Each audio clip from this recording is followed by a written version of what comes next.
오늘 함께 은혜 받으실 말씀 고린도후서 우리 10장 7절서부터 18절까지 말씀 우리 한 목소리로 함께 교독하시도록 하겠습니다. 너희는 외모만 보는도다. 만일 사람이 자기가 그리스도에게 속한 줄을 믿을진대 자기가 그리스도에게 속한 것 같이 우리도 그러한 줄을 자기 속으로 다시 생각할 것이라.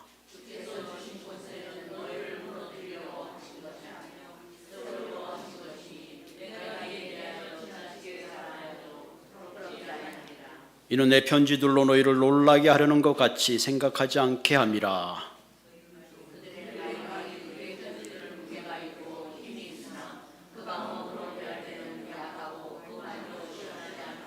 이러한 사람들 우리를 떠나 있을 때에 편지들로 말하는 것과 함께 있을 때 행하는 일이 같은 것임을 알지니라.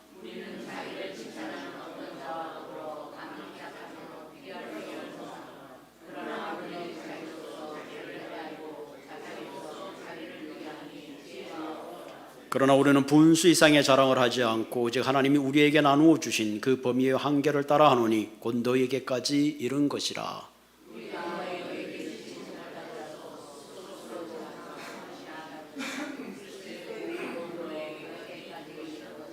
우리는 남의 수고를 가지고 분수 이상의 자랑을 하는 것이 아니라 오직 너희의 믿음이 자랄수록 우리의 규범을 따라 너희 가운데서 더욱 풍성하여지기를 바라노라.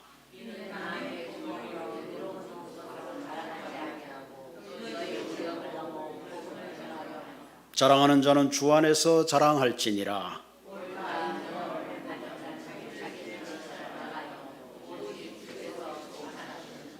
아멘.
수고하셨습니다.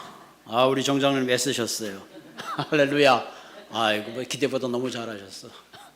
근데 솔로 하는 거 이렇게 듣다가 같이 합창 이렇게 받쳐주니까 무슨 생각이 드냐면은, 사람은 혼자보다 함께하는 게 멋있구나.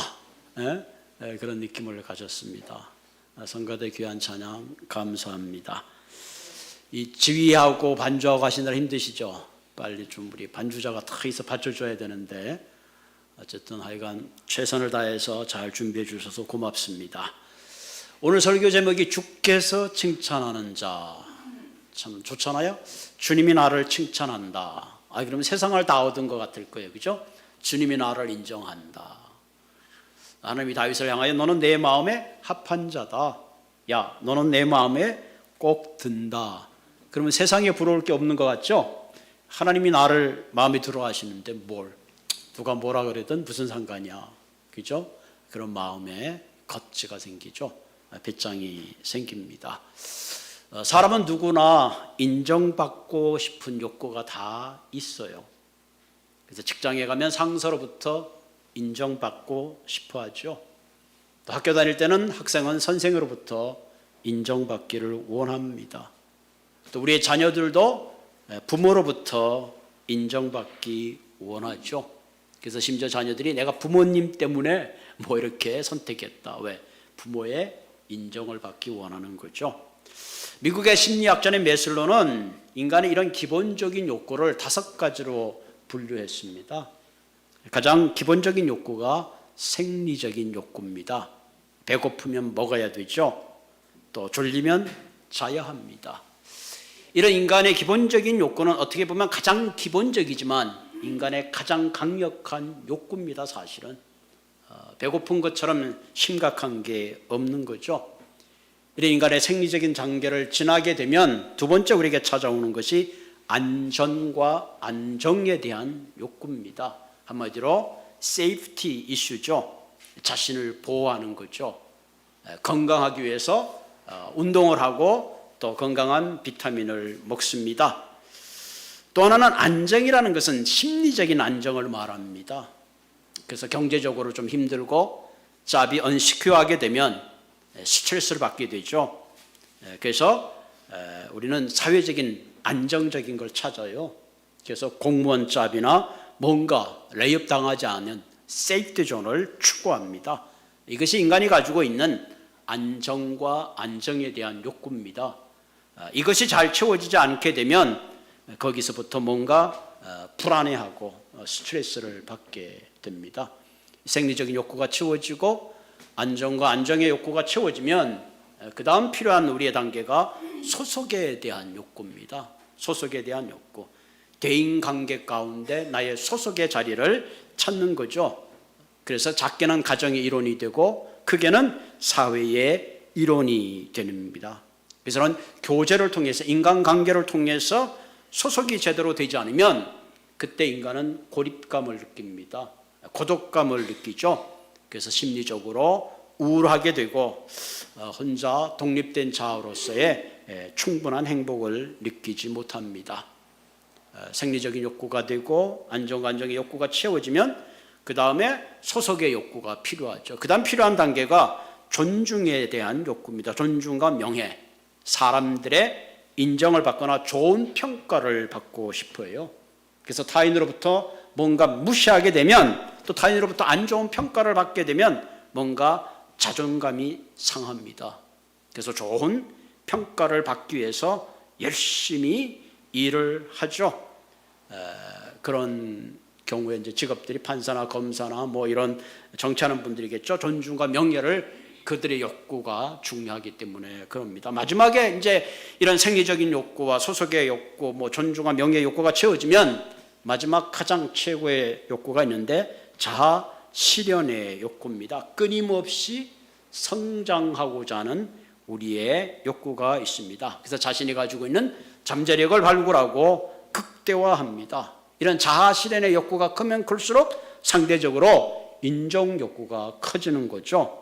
그래서 인정받고 싶어하는 그 동기가 자기에게 큰 도전이 되고 에너지가 됩니다. 삶의 동기부여가 되어서 궁극적으로 자기 자아를 실현하려고 합니다. 그 책 제목 가운데 우리가 잘 아는 칭찬은 고래도 춤추게 한다. 그만큼 우리는 인정해주고 격려해주는 그것이 얼마나 우리의 삶에 큰 힘이 되고 에너지가 되는가 하는 것을 보게 되죠. 누구든지 잘했어요 칭찬받게 되면 그 칭찬을 위해서 반복하는 습관이 있다고 합니다. 그래서 학교 다닐 때도 선생님이 도장을 찍어서 참 잘했어요 받으면 다음에 더 잘해야지 하는 마음이 생기는 거죠. 집안에 있는 남편이 설거지를 했을 때 여보 당신 설거지를 어쩜 이렇게 예술적으로 했어? 그럼 계속 예술적으로 점점 더 깨끗해지는데 아니 설거지를 왜 이 모양으로 했어? 그러면 두 번 다시 안 할 가능성이 높다 그런 얘기가 있습니다. 그만큼 칭찬을 하면 어떤 좋은 일에 대해서 우리는 반복하게 되고 에너지를 받게 됩니다. 이처럼 칭찬은 대단히 중요합니다. 인정받는 거 대단히 중요하죠. 그런데 이렇게 인정받는 거에도 부정적인 측면이 있어요. 너무 우리가 사람의 인정에 목말라 하게 될 경우는 내 중심의 삶이 아닌 타인이 이끄는 삶으로 가게 됩니다. 그래서 다른 사람들이 좋게 보이려고 하는 삶을 살다 보니까 누군가 나를 인정해 주지 않으면 불안해하고 섭섭해하게 되죠. 여러분 운동선수들은 자기가 원하는 점수가 있어요. 그 경기에서 그 점수를 내지 못하는 중압감에 약을 먹기도 하고 심지어는 공황장애에 시달리는 경우가 있습니다. 왜? 타인의 인정에 자기의 삶을 걸고 있기 때문에 그렇죠. 우리가 쉽게 말하면 연예인들도 비슷하죠. 내 인기가 떨어지면 어떡하지? 그래서 그 심리적인 불안함 때문에 혹은 약에 손을 대기도 하고 심지어는 임신한 연예인들은 내가 이 임신한 다음에 좀 쉬었다가 떨어지는 그 사이에 혹시 내 인기가 떨어지고 어떻게 내가 컴백할 수 있을까? 이런 불안한 요인이 그의 자리에 잡고 있습니다. 왜? 사람들의 인정에 자기의 삶을 맡기고 있기 때문에 그렇습니다. 우리가 한 가지 명심해야 할 게 사람들의 인정은 언제나 가변적이에요. 오늘의 박수가 언제든지 비난으로 변할 수 있습니다. 예수님이 나귀를 타고 예루살렘에 입성했을 때 많은 사람들이 겉옷을 벗어서 호산나 다윗의 자손이여 외쳤어요. 자기의 겉옷을 그 나귀 앞에 깔았습니다. 그랬던 사람이 불과 며칠이 지나서 어떻게 했죠? 저 사람을 십자가에 못 박으셔서 십자가에 못 박으셔서. 이처럼 사람의 칭찬과 인정이라는 것은 늘 가변적이고 그 기준이 늘 불안정한 것입니다. 그런 우리가 건강한 자아를 실현하기 위해서는 주변 사람과 사람의 인정이 아니라 바로 나를 창조하시는 하나님의 칭찬과 인정을 받아야 합니다. 그 이유가 뭘까요? 하나님만이 절대적으로 우리를 바르게 평가할 수 있는 창조자이시기 때문에 그렇습니다. 저와 여러분들이 하나님의 평가에 칭찬과 인정을 받게 될 때에 우리는 행복한 삶을 살게 되고 아름다운 열매를 맺는 그런 삶을 살게 되는 것입니다. 오늘 본문을 통해서 우리가 하나님께 칭찬받는 삶을 살기 위해서는 어떻게 살아야 되는지 오늘 본문을 통해서 함께 나눠보고 여러분의 일생 동안 하나님이 인정하는, 하나님이 합하는, 하나님이 기뻐하는 그런 존재로 살아가시기를 주님의 이름으로 부탁을 드립니다. 자, 오늘 본문의 내용은 여전히 바울의 대적자들이 바울을 인정하지 않고 바울을 향하여 이렇게 비판하죠. 바울은 외모도 볼품없고 언변도 시원찮은 데다가 유약한 겁쟁이다. 편지는 그럴듯하게 쓰지만 직접 만나보면 사실은 별 볼 일 없는 사람이다. 그러면서 오히려 바울에 대해서 룩다운 하는 거죠. 반대로 자신들에 대해서는 우리는 여러 사역자들의 지지를 받고 있고 이런 의미에서 자신들을 자랑하는 그런 대적자들이 있었습니다. 본문 17절 18절에 보면 이런 대적자들에 대해서 바울은 이렇게 말합니다. 17절에 보면 자랑하는 자는 주 안에서 자랑하라. 옳다 인정을 받는 자는 자기를 칭찬하는 자가 아니요 오직 주께서 칭찬하는 자다. 그렇게 말합니다. 바울은 참된 인생의 평가는 자신이 스스로 하는 것이 아니고 주변 사람들도 아니고 오직 하나님만이 칭찬하신 분이시다. 하나님이 옳다고 인정할 때에 그 인정에 참 가치가 있다. 이렇게 말하죠. 우리가 누군가 인정을 받기 위해서 애를 쓴다면 쉽게 지치고 힘들 수밖에 없습니다. 그러나 우리가 하나님 안에서 칭찬을 받게 되면 아름다운 열매를 맺게 되죠. 그러므로 우리가 어떻게 할 때 세상의 칭찬을 따라 사는 것이 아니라 하나님의 인정을 받으며 살 수 있겠는가? 오늘 본문을 통해서 세 가지 중요한 원리를 함께 나누고자 합니다. 첫째는 우리의 내면의 가치를 가꾸어야 합니다. 우리가 하나님이 인정하고 하나님이 칭찬받는 삶을 살기 위해서는 무엇보다 우리의 내면을 가꾸어야 합니다. 본문 7절에 보면 이렇게 말하죠. 7절에 너희는 외모만 보는도다. 만일 사람이 자기가 그리스도에게 속한 줄을 믿을진대 자기가 그리스도에게 속한 것 같이 우리도 그러한 줄을 자기 속으로 다시 생각할 것이라. 한마디로 너희가 외모만 보고 판단하지 말라. 겉모습이 그 사람이 다가 아니다. 근시적인 안목으로 보고 그 사람을 판단해서는 안 된다 하는 거죠. 내 안에 그리스도가 계신다고 생각하면 역시 다른 사람에게도 그리스도가 계시는 것을 존귀하게 생각할 줄 알아야 한다 하는 거죠. 하나님은 나를 사랑하지만 동시에 너도 사랑하는 그런 하나님이시다 하는 거죠. 사람의 겉모양이 어떻든지 내 안에 그리스도가 계신다면 그 존귀함을 알고 서로가 존중할 줄 알아야 된다는 얘기를 하고 있습니다. 저와 여러분들이 그리스도를 만나는 순간부터 우리는 그리스도와 연합하는 자가 되고 하나님의 소유가 자가 되고 하나님의 존귀한 자가 되는 거죠. 내 안에 누가 계시는가가 중요한 겁니다. 하나님은 우리의 외모에 관심이 전혀 없으십니다.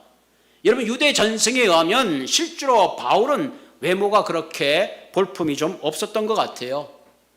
다른 그 외경에 보면 머리는 대머리고 좀 말주변도 별로 없고 키는 작고 눈썹은 좀 삐뚤어져 있는 외모의 모습을 봤을 때는 전혀 존귀하게 보이지 않는, 그러나 이 바울의 이것이 전체의 모습은 아니죠. 그러나 바울의 그 내면 안에 심령 안에는 존귀한 그리스도가 함께 있었기 때문에 누구보다 그런 아름다운 가치를 가지고 살았던 사람입니다. 오늘 본문 8절에는 이렇게 말하죠. 바울이 가지고 있던 내면의 아름다움은 주께서 주신 권세는, 바울에게는 주께서 주신 권세가 있었어요. 너희를 무너뜨리려고 하신 것이 아니라 세우려고 하신 것이니 내가 이에 대하여 지나치게 자랑하여도 부끄럽지 않다. 내 모습이 비록 볼품없다 할지라도 내 안에는 주님이 주신 권세가 있는데 그 권세는 공동체를 무너뜨리고 그러는 것이 아니라 오히려 공동체를 세우려 하는 거기 때문에 결코 나는 그것이 지나치게 자랑한다 할지라도 지나치지 않다, 그렇게 말합니다. 그래서 실제로 바울은 병자를 고치고 교회를 개척하고 이방인의 선교의 길을 향하여 달려갔습니다. 여러분 차를 운전하고 가다 보면 큰 트럭들이 조그만 폴리스 차에 스탑 사인 따라와가지고 사는 경우를 종종 보잖아요. 그 큰 차가 여러 배나 더 큰 차가 왜 폴리스 앞에 차를 멈추는 거예요? 폴리스가 국가에 쓴 권세가 있기 때문에 그런 거죠. 바울은 나의 권세는 사람을 짓누리는 것이 아니라 연약한 공동체를 세우고 오히려 하나님의 나라를 세우는 그것을 위해서 하나님이 내게 권세를 주셨다, 그렇게 말하고 있습니다. 그런데 반대로 바울의 대적자들은 오히려 하나님이 주신 권세로 그들은 자랑하고 공동체를 세우려는 그런 걸로 사용한 것이 아니라 공동체를 흩어지게 하는 그런 일을 했음을 지적하고 있습니다. 여러분 오늘날도 우리가 겉모양을 잘 꾸민다고 하나님께 감동을 주고 칭찬받는 것이 아니라 우리의 내면을 아름답게 해야 합니다. 내 안에 무엇이 있느냐 하는 것이 대단히 중요하죠. 사람은 자신의 마음속에 있는 것을 내놓을 수밖에 없습니다. 내 안에 아름다움이 있으면 아름다움을 나누고 내 안에 미움과 증오가 있으면 미움과 증오를 나눌 수밖에 없습니다. 그러므로 우리는 하나님이 주신 권세로 우리의 내면을 아름답게 해야 합니다. 여러분 사무엘 16장에 보면 하나님께서 사울 왕을 버리셨어요. 그리고 사무엘에게 내가 이스라엘에는 새 왕을 세우기 위해서 그에게 기름을 준비하고 가라 그랬습니다. 사무엘이 하나님께 말, 하나님 사울이 이 사실을 하면 나 죽일 거 아닙니까? 그때 하나님이 팁을 줍니다. 사무엘아, 네가 베들레헴에 가서 제사를 지내러 간다 그래라. 그리고는 사무엘은 기름병을 가지고 베들레헴에 갑니다. 이새의 집에 도착합니다. 그리고 제사를 지냅니다. 그러면서 물으죠. 당신의 아들을 데리고 오라 그럽니다. 그래서 이사가 자기 아들들을 불러왔어요. 사무엘의 기름을 두고 하나님 앞에 첫째 아들 엘리압이 도착하는 순간에 사무엘은 깜짝 놀랐어요. 그 얼굴이 얼마나 잘생고 화려하고 준수한지 그 모습을 보는 순간에 마치 뚜껑을 열어서 기름을 부을 뻔했습니다. 역시 하나님은 보는 눈이 남다르시구나. 그때 성경에 보면 이렇게 말합니다. 사무엘아, 겉모습이나 키를 보지 말라. 내가 보는 것은 사람이 보는 것과 다르다. 사람은 겉모습을 보지만 여호와는 마음의 중심을 보신다. 아멘. 여호와는 마음의 중심을 보신다. 사실 사람들이 보고 있는 거는요, 사실 피상적인 것을 보고 있어요. 얼마 전에 TV를 봤더니 그 코미디언인가, 코미디언들이죠. 늘 웃기는 사람들, 늘 행복할 것 같은데 뭐 부부 상담하는 요즘 오은영 교수인가 뭐 하여간 그 양반 상담하는데 그 사람들의 그거 얘기를 이렇게 들어보면 아, 그 내면에 우리가 그냥 그 사람들이 웃기는 그 모습을 보고 있는 것은 허상이구나. 그 안에 내면은 전혀 다른 존재가 있었구나 하는 걸 느낄 수가 있죠. 그러면서 하나님은 우리의 중심을 보시죠. 그래서 엘리압이 지나가고 둘째 아들 아미나답이 오고 셋째 아들 삼마가 오고 하나 둘 셋 넷 다섯 여섯 계속 아들이 오는데 하나님이 아니라는 거예요. 사무엘이 물어봅니다. 아들이 이게 전부입니까? 당신 아들이 전부입니까? 하나 있긴 있어요. 누굽니까? 지금 양을 돌보고 있습니까? 그래요. 불러오세요. 뭐 불러와도 별별 없을 텐데 아니요, 불러오세요. 그리고 다윗을 불러왔습니다. 그때 하나님이 사무엘에게 말합니다. 이 사람이다. 이 아이에게 기름을 부어라. 그 순간 사무엘이 기름을 붓는 순간에 다윗에게 여호와의 영이 충만했다. 그 얘기는 하나님이 그 아이를 보는 순간에 그 마음이 합했다는 거죠. 왜? 그 중심에 누구보다 하나님을 사랑하는 그 내면의 아름다움에 하나님은 취하셨던 것이죠. 그래서 다윗에게 이스라엘의 왕권을 맡기시고 하나님의 중요한 역사의 한 획을 그을 수 있도록 하신 것을 우리가 볼 수 있습니다. 사실은 그때 당시에 사울이면 사울의 아들이 해야 되는데 전혀 별개의 이 다윗이 목동이 된다는 건요, 사실 기적과 같은 이야기입니다.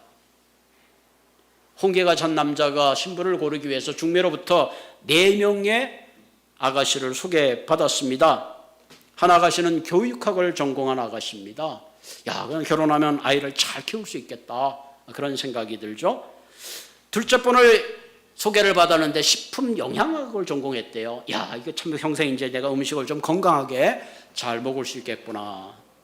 셋째 처자를 소개받았는데 셋째 처자는 음악을 전공하신 분이야. 야, 이거 음악을 전공했으니까 좀 문화적인 예술적인 가정을 이룰 수 있겠구나, 이렇게 기대를 했죠.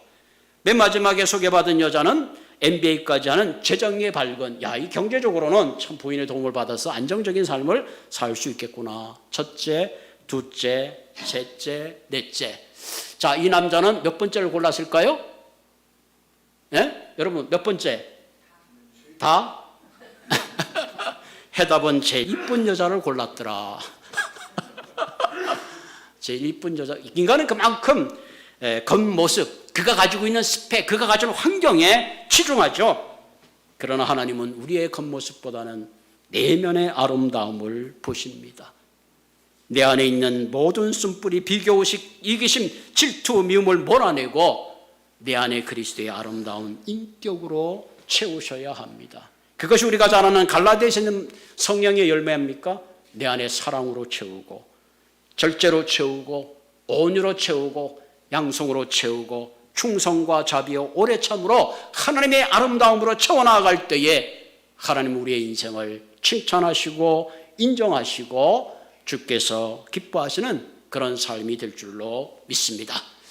두 번째, 우리에게 필요한 것은 하나님이 칭찬하고 인정받는 사람이 되기 위해서는 절대적인 기준에 우리의 삶을 맞추어서 살아야 합니다.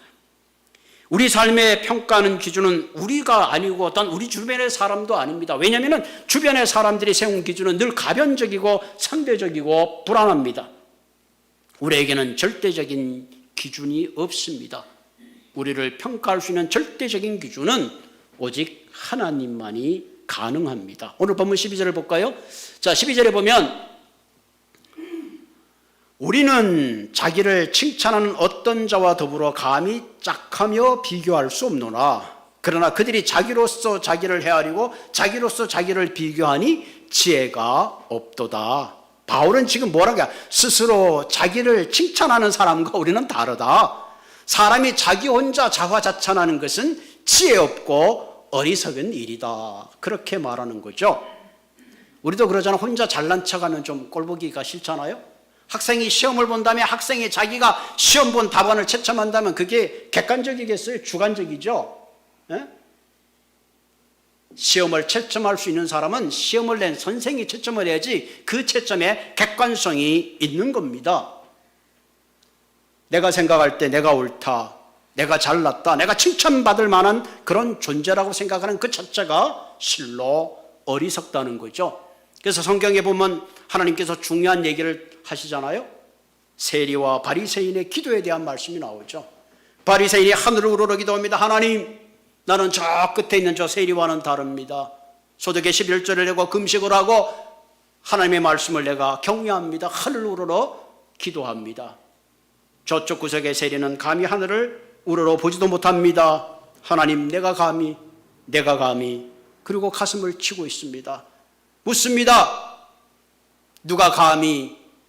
누가 하나님께서 기도를 들어주고 누구의 기도를 하나님이 응답해 주셨느냐, 그렇게 물으시죠. 세상 사람들의 대부분의 평가는 자기의 기준에 맞춰 생각합니다. 오늘 이 시대는 누구보다 자기중심적인 판단과 사고에 끌려서 살아가고 있어요. 특별한 기준이 없습니다. 마치 사사시대처럼 자기의 의견에 오를 대로 행하고 살아갑니다. 그래서 세상은 삭막해지고 나눌 줄 모르고 마음은 교만해지고 있습니다. 그러나 바울의 기준은 철저하게 자신에게 있지 않았어요.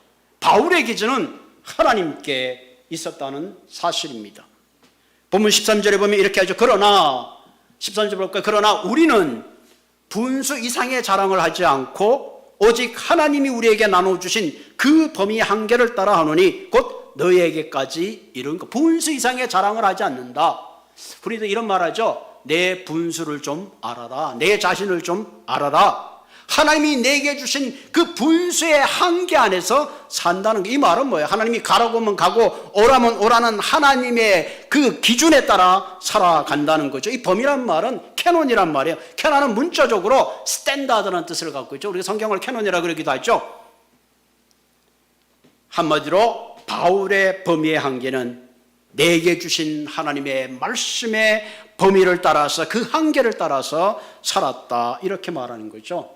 여러분, 우리의 삶의 모든 기준은 한마디로 성경이 되어야 되는 거죠. 성경의 절대적인 기준을 무시하게 살게 될 때에 세상의 질서가 사실 깨어지는 겁니다.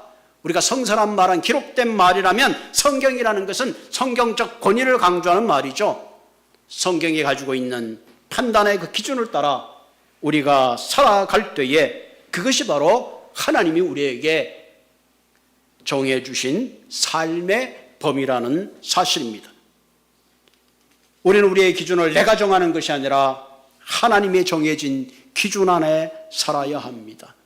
하나님의 말씀에 비추어서 내 자신을 볼 수 있어야 합니다. 저는 지금 여러분의 얼굴을 보고 있지만 제 얼굴을 볼 수 없어요. 내 얼굴을 볼 수 있는 유일한 길은 거울에 비춰보는 수밖에 없습니다. 동일합니다.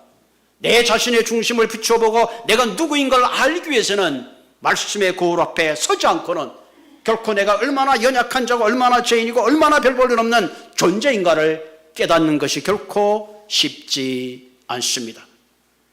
우리가 세상의 기준을 따라 살면 하나님이 정한 범위와 상관없게 살게 되고 결국은 세상의 잘못된 거울 앞에서 분수를 넘어서게 되죠. 그래서 소유욕에 집잡히게 되고 성공에 집잡히게 되고 궁극적으로는 자신의 본 모습을 넘어서 하나님의 범위를 넘어서 결국은 하늘까지 성을 쌓게 되는 교만하게 이르게 된다는 사실입니다.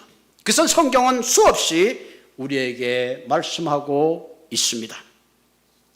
메리안 앤더스라는 분은 1897년에 태어나서 1993년에 돌아가신 분인데 세계 최초의 흑인 오페라 가수입니다. 흑이라는 이유 때문에 차별을 받고 음악에 실력이 있지만 음대를 갈 수 없었습니다. 그래서 교회 성가대에서 모아준 돈으로 교습을 받고 28세 늦은 나이에 뉴욕 필라모니 주최인 신입 콩쿠르 대회에서 1등상을 받았습니다. 세계적인 지휘자 토스카니는 이런 말을 했어요. 100년에 한 번 나올까 말까한 가수다. 여러분 메리안 앤더슨이라고 유튜브에 이제 블랙으로 나오는데 한번 들어보세요. 그 목소리가 굉장히 영감이 있어요. 100년에 한 번 나올까 말까한 그런 목소리를 가진 사람이다. 한 번은 이 메리안이 공연을 마치고 집에 갔는데 기자들이 집에 가는 도중에 물어봤습니다. 당신이 공연을 마치고 가장 기억에 남는 순간이 언제입니까? 그때 메리안이 이렇게 말합니다. 제가 공연을 마치고 집에 가서 어머니에게 이런 말을 했을 때가 가장 기뻤습니다. 어머니, 우리는 더 이상 남의 빨래를 하지 않아도 돼요. 이 메리안은 23국의 명예학위를 받고 아이젠하워와 케네디 대통령 취임돼 국가를 불렀습니다. 한 번은 그가 독창회를 열었어요. 많은 사람들이 독창회에 참석했는데 그 지역 신문에는 이렇게 혹평이 났습니다. 메리안의 노래가 소프라노나 엘토냐 테너냐 도대체 알 수가 없다. 너무너무 실망했습니다. 메리안은 어머니에게 말하면 어머니 나 두 번 다시 노래 안 할 거예요.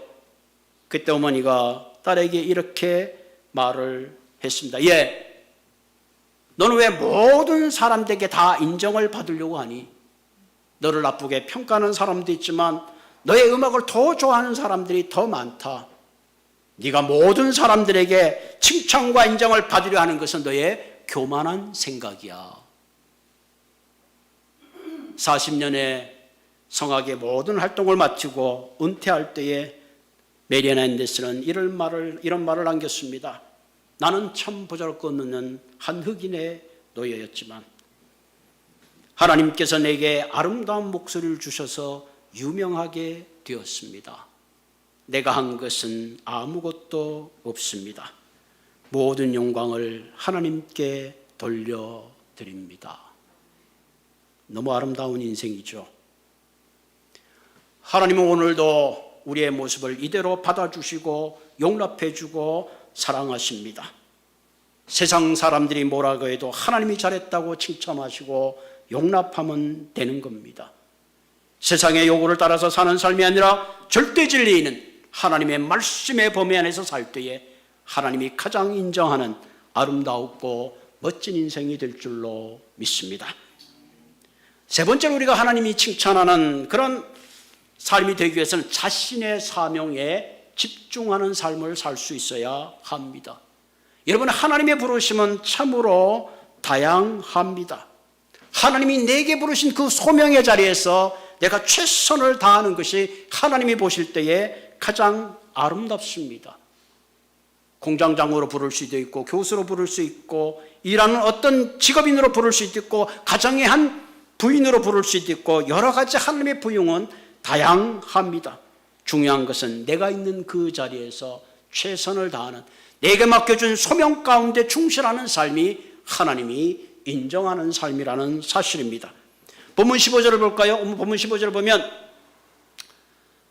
우리는 남의 수고를 가지고 분수 이상의 자랑을 하는 것이 아니라 오직 너희의 믿음이 자랄수록 우리의 규범을 따라 너희 가운데서 더욱 풍성하여지기를 바란다. 이 말 한마디거든. 내가 다른 사람이 차려놓은 밥그릇에 내 숟가락을 올리는 것이 아니라 하나님의 규범을 따라 하나님이 내게 할당해 준 범위 하나, 하나님이 나를 불러준 그 소명을 따라 행할 때에 내 삶에 풍성한 열매가 있기를 바란다는 거죠. 실제로 바울은 이런 삶을 살았습니다. 바울은 다른 사람의 터 위에 터를 닦은 것이 아니라 그가 스스로 불러준 터 위에 교회를 개척하고 이방인을 위한 사역을 시작했던 사람이죠.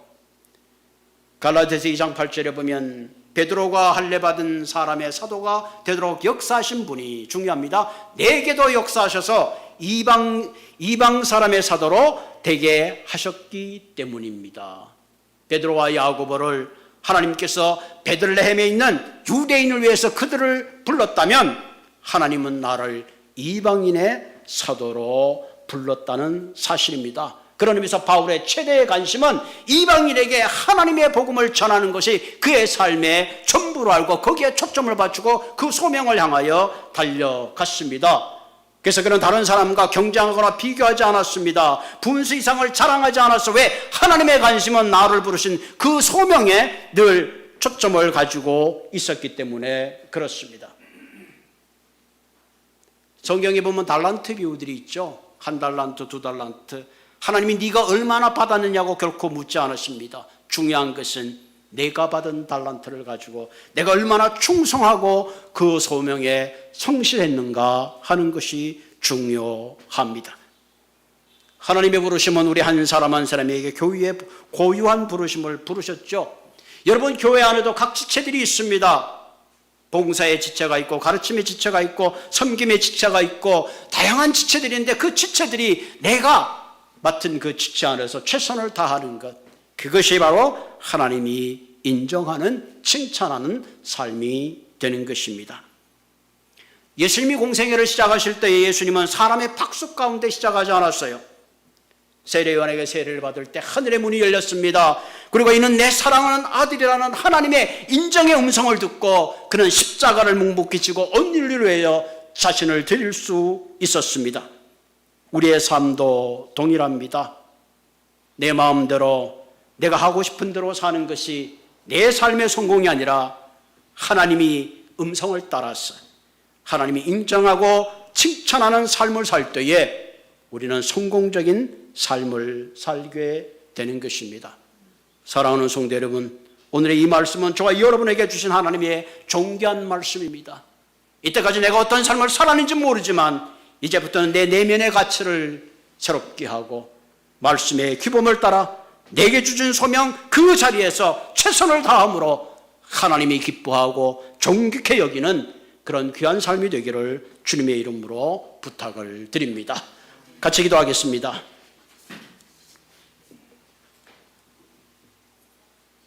하나님, 참 고맙습니다. 오늘도 우리에게 귀한 말씀을 주셔서 다시 한번 우리의 내면을 들여다보게 하시고 우리가 얼마나 겉모습, 우리의 환경, 우리의 스펙, 많은 사람의 인정에 목말라며 살아왔는지를 다시 한번 생각하게 하시고 이제는 오직 주님 한 분만을 기쁘게 하는 그런 삶이 될 수 있도록 주님 인도하여 주옵소서. 하나님, 내가 내 삶의 주인이 아니라 내가 내 삶의 바운드를 정하는 것이 아니라 하나님이 정해 주신 성경의 규범을 따라, 말씀의 규범을 따라, 진리의 규범을 따라 그리스도 안에서 우리의 삶의 범위를 정하고 살아가는 아름다움이 있게 하여 주시옵소서.